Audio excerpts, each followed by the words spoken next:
دعاء قنوت.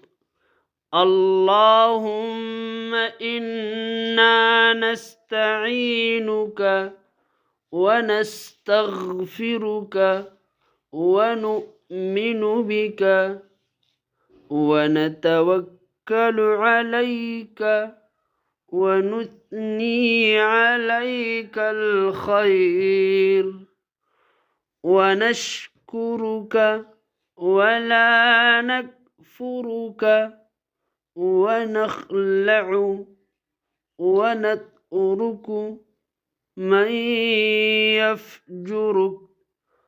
اللهم إياك نعبد ولك نصلي ونسجد وإليك نسعى ونحفد ونرجو رحمتك ونخشى عذابك إن عذابك بالكفار ملحق.